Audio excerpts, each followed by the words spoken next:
Bakunze bibiganiro bica kuri nombonesha kure yanyu mukunda cyane Starcom TV, ndabaramukije mwese mu izina ry'umwami wacu Yesu Kristo. Uyu ni wa mwanya w'ikiganiro Yesu arakora, mutegurirwa kandi mugashikirizwa na mwene so SHIMIRIMANA Innocent. Starcom TV1. Starcom TV1 on YouTube. Turasoma mu gitabo ca mbere ca Samueli igimari ca 25, turava ku murongo wa 2 tugere ku murongo wa 3. Hari umuntu w'imayoni, itunga ryiwe ryari Karumeli, yari umutunzi cyane, yari afise intama 3,000 n'impene 1,000. Ico gihe yari ko arakemuriza ubwoya bw'intama ziwe i Karumeli. Uwo muntu yitwa Nabali, umugore wiwe yitwa Abigayili. Uwo mugore yari umunyabwenge kandi yari umunyakaranga, ariko umugabo wiwe yari umuntu w'ikigogi kandi w'imico mibi. Yari uwo mu muryango wa Karebu. Imana ihabwa icubahiro. Mukundwa muriko murankurikirana, unyemerere muri kano kanya dusangire iri jambo ry'ubutumwa bwiza rivuga ngo ibanga ryo gushika kure. Iki nico kintu tugomba kurabira hamwe muri uyu mwanya tugomba kumarana turiko turasangira ubu butumwa bwiza. Ibanga ryo gushika kure. Ijambo ry'Imana riravuga ngo ivyahumetswe vyose ngo bifise intumbero yo gutoza ingeso nziza, guhanura, guhana umuntu wese aba ariko arakurikirana ijambo ry'Imana akaba yahisemwo no kuvyizera. Aha rero duhejeje gusoma canke iki gisomwa, turabonamwo umuryango. Uwo muryango wari ugizwe n'umugabo n'umugore. Umugabo yitwa Nabali, umugore wiwe nawe yitwa Abigayili. Abo imico yabo yari itandukanye. Turabona cyane Abigayili ngo yari umuntu w'ubwenge, ngo kandi yari n'umunyakaranga. Ariko tubona umugabo wiwe ngo yari afise imico mibi. Si kugira imico mibi gusa, ngo yari n'ikigogi. Yari afise imico itangaje cyane, ndetse itagaragaza nk'uko ari umuntu aba yararezwe. Igihe kimwe rero Dawidi arungika abo bari kumwe kuza kumusaba ivyo yobafasha aho bari ku rugamba. Ngo Nabali mu gikorwa yari karakora abishura nabi cyane, ababwira nabi cyane, abifatako nabi. Vyatumye bababara. Muri uko kubabara, uko yabishuye vyose babishira Dawidi. Dawidi ahitamwo gufata uwo muryango wose ngo awice, awukureho. Ariko tubona umugore wiwe uyu Abigayili yaciye agenda gusaba imbabazi, arasaba ikigongwe, maze aba uhwamitse uburake Dawidi yari afise. None iryo banga ryo gushika kure ni irihe? Ibanga ryo gushika kure ni kugira urupfasoni. Kugira urupfasoni. Aha Abigayili, urupfasoni rwe wiwe rwatumye akiza umuryango wiwe, rwatumye abiwe badapfa, abiwe imigabo n'imigambi bari bateguwe kugirirwa itabashikako, idakogwa. Turagomba gushimikira kukuraba uyu Nabali. Nabali naho vyagenze uko, ivyiwe ntivyahereye aho. harageze n'igihe aho uyu mugore wiwe amwakwa agenda, impera n'imperuka yahavuye atahira kuba uwo kwa Dawidi. Ibi vyo kugira ubupfasoni nico kintu kigutwara kandi kikakurongora, gutuma wuzuza umugambi Imana iba yaraguteguriye. Urupfasoni bituma ugira intahe, kandi intahe nziza cyane. Urupfasoni ntibihagaze ku bwiza wowe ufise bugaragara inyuma canke hanze. Ni ingene witwara, ni ingene uvuga, ni ingene ukora, ni umwifato wifata imbere yabo mungana, y'abakuruta n'aburuta. Urupfasoni ni ikintu kidasanzwe.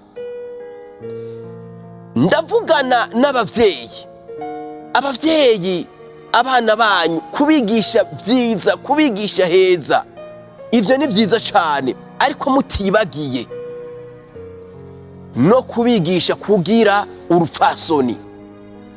Urupfasoni, Abigayili kugira urupfasoni twabonye icavuyemwo. Nabali kutagira urupfasoni twumvise naho nyene icavuyemwo. Hariho n'ubundi burorero. Samusoni turabibona mu Bacamanza igihimba ca 14 umurongo wa 3. Kutagira urupfasoni kwiwe vyatumye agera n'igihe co gupfa, kandi apfa nabi, anogowe amaso, kuko inyigisho n'impanuro abavyeyi bari bamuhaye yari yazase. Kubera iki? Kutagira urupfasoni. Turanabona na Vashiti, ni muri Esiteri igihimba ca mbere umurongo wa 11 kugera ku murongo wa 12. Naho nyene kutagira urupfasoni yishuye umugabo wiwe nabi, bituma batandukana n'umugabo wiwe. Ariko hambavu y'ivyo turabona n'ubundi buroro bwiza cyane. Rusi, ni mu gitabo ca Rusi nyene 2 umurongo wa 11 kugera ku murongo wa 12, aho urupfasoni rwa Rusi nk'umunyamahangakazi vyatumye yinjira mu ihanga ry'abana b'Imana, ihanga ry'abatoranijwe, aho vyanamuzaniye kuba umuntu yagiye kuba umugore w'umukire cyane, yarakomeye cyane, Bowazi. Ivyo nta kindi cyabimuhaye, n'urupfasoni yarafise. Sinogenda ntarangirije no ku mwami wacu Yesu Kristo. Yarafise urupfasoni, yakora ibikorwa se yamushinze. Uwo n'akaroro keza cyane twigirako kandi tukisunga. None mwene data, mu buzima bwawe ubayeho, urupfasoni uri nago? Urarufise? Nagerageje kukubwira ibice bibiri vy'abatagize urupfasoni ivyababayeko, n'abagize urupfasoni ivyababayeko. Nahaweho guhitamwo, ariko ndakubwira inama ngo uhitemwo uyu mugabane mwiza, umugabane w'abafise urupfasoni, kuko n'umwami wacu Yesu Kristo nivyo vyari bimugize, nivyo vyamugenga. Aho bizotuma ushika kure. Iyo niyo nzira yo gushika kure. Rero wakoze kunkurikirana mu gusangira nanje iri banga ryo gushika kure, ariko kugira urupfasoni. Imana iguhezagire kandi kugire neza. Ndagomba ndagusengere wewe wahisemwo iyi ngingo yo kuba umuntu afise urupfasoni kugira ngo uzugere kure. Mwami Yesu ndagushime cyane kubw'uyu muvukanyi yari karankurikirana. Umuha inkomezi, umuha ubushobozi bwo kugendera rino banga ryo gushika kure. kugira ngo mwami w'abami abo umuntu w'urupfasoni, mbigusavye nizeye kubimukore kandi kubimuhaye mu izina ryawe ryera, amen. Kuko izo nkomezi ntadushobora kuronka, kandi umwami Yesu azoza gutora abafise urupfasoni, kuko nawe nibwo buzima yaje kutwereka kuri ino si. Rero wowe utari bwakira umwami Yesu, usubiranemo nanje iri sengesho ryo kwizera uti: mwami Yesu, uyu munsi ndakwakiriye, umbere umwami n'umukiza w'ubugingo bwanje. Ndahisemo mu kukwakira nizera kandi natura iri sengesho, kugira ngo aho uzozira gutora bawe nanje nze niyumvemwo. Ndagushimiye mwami Yesu kumfashije kandi kunshoboje kuba ninjiye mu mugwi w'abanyarupfasoni, kuko aribo basangiye akaranga n'ubuzima nawe. Ni mu izina ryawe Yesu Kristo ndavyatuye, amen. Turarangije. Yesu abahezagiye.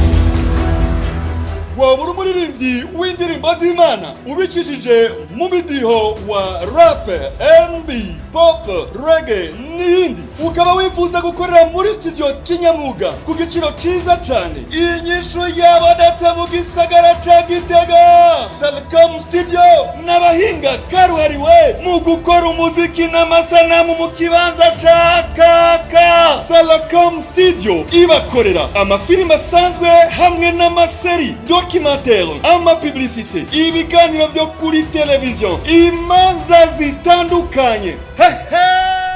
Salcom TV1.